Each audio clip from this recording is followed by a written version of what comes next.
You know, I've never really understood how somebody can just drive something that looks exactly like everything else on the road.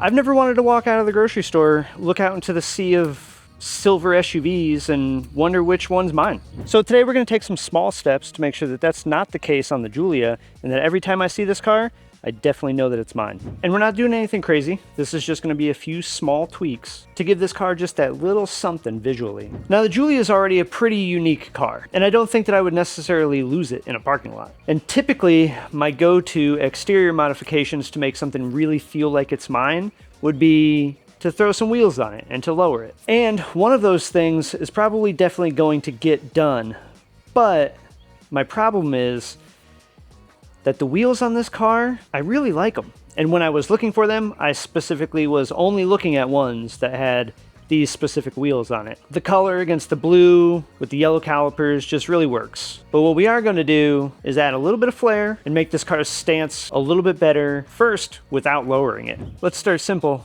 here on the front of the car.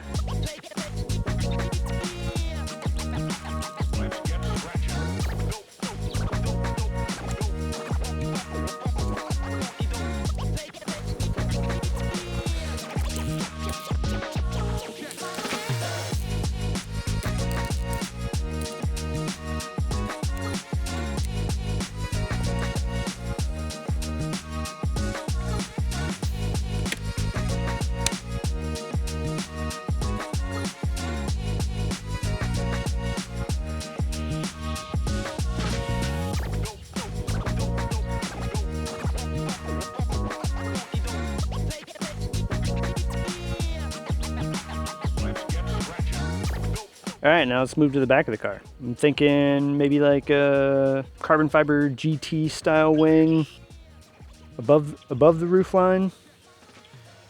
Probably not, but I got this.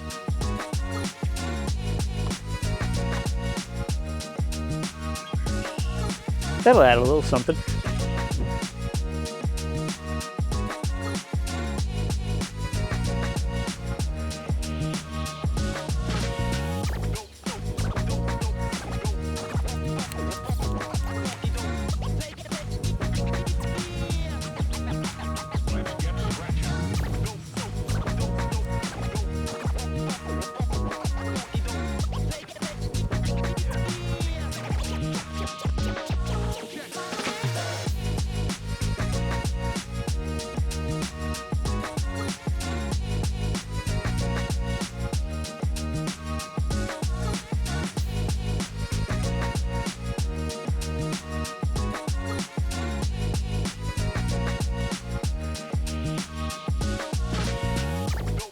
There's quite a bit of double-sided tape on the bottom of this thing, and it seems pretty solid. On top of that, I see these types of spoilers on so many Audis and BMWs and stuff like that, but there's just something inside me that's just like, double-sided tape's not gonna work. It should be fine. It does look pretty cool. Some time has passed. As you can see behind me, the weather isn't very cool, but I ran out of time the other day. As you can see, I still have my continuity shirt on, so it looks like the same day, but it's not. It's all smoke and mirrors. The car was clean, now it's wet. I gotta get this done because in just 2 days, we are out of here. We're jetting off to Japan, which means, for the channel, some Japanese car content. So, if that's something you're interested in, maybe hit that subscribe button and let me know down in the comments some cool car activities you guys think I should do while I'm there. We're gonna be in Tokyo. If you guys can think of something, let me know. Anyway, back to this car. Now, in order to make this thing sit a little bit better before we lower it, I have some of these. Some spacers. Some 20mm spacers for the rear, and some 5mm spacers for the front. These are hub-centric, so that the wheels will still be centered on the hub, even with the spacer. And as any Giulia owner out there might know, or German car owner, this car comes with lug studs, which means it doesn't have a stud that you put the wheel on and then a lug nut holds it on. The lug nut is the stud. It's like a bolt that goes through. That's a huge pain whenever you're trying to put the wheel on the car and there's no stud there to hold it up. It becomes this kind of balancing act of holding the wheel up and trying to get the lug stud started. It's a whole thing. I do make some like tools that you can like thread in to use as a stud while you put it on and start 2 other studs and then do this whole thing. That's not what I want to do if I want to take the wheels on and off this car. So we are going to convert this car from lug studs to lug nuts using these,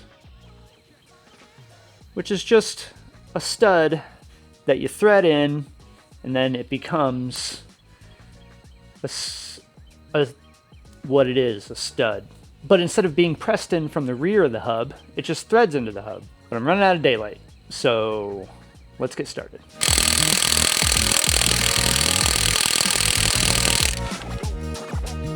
Interesting. Well,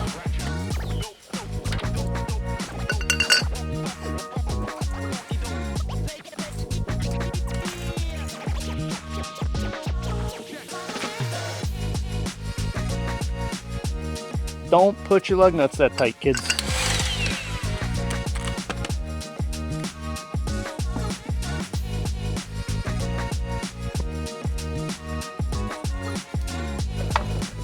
All right.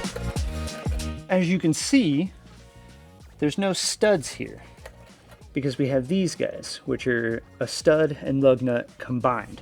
But as you saw when I pulled the wheel off, it's very much like you just have this little lip that's holding it on, and the weight of the wheel wants to like kick it in, camber it in, and it wants to fall off. It's just, let's just put some studs in it. When installing these studs, the threads that are gonna go into the hub are gonna get a little bit of blue Loctite. I've seen these installed both ways. Some manufacturers say use Loctite, some say you don't have to. I'm going to, just for added safety. And then also these have a little hex drive and they will get torqued down just like you would torque down your lug nut. After they get a couple heat cycles through them, I'll pull the wheels back off and then just recheck them to make sure that the torque is still good after a little bit of driving.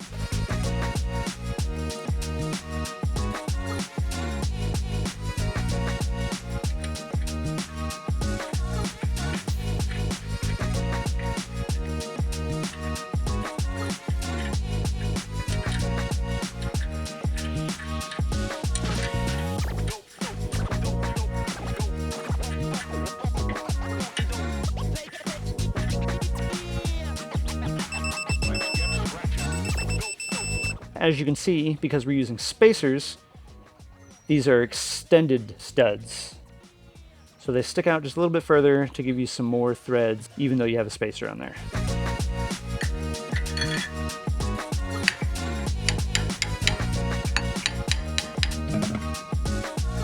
Because we're still such a little JDM fanboy, we're using these little tuner style lug nuts.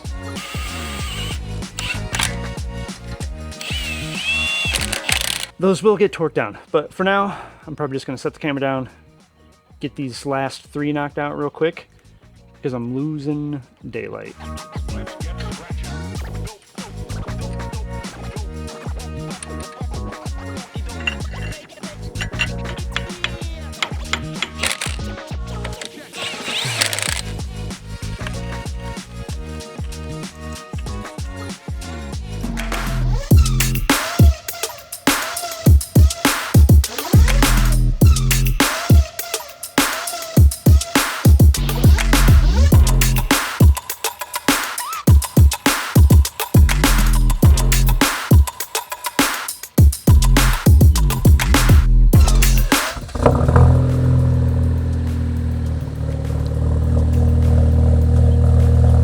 The spacers are on. I think it looks great. It's added just that little bit to make it look like it means some business when it's sitting still.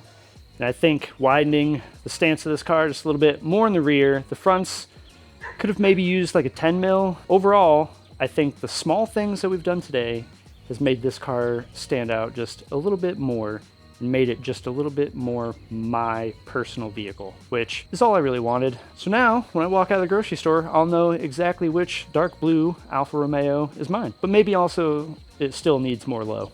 So, stay tuned. See ya.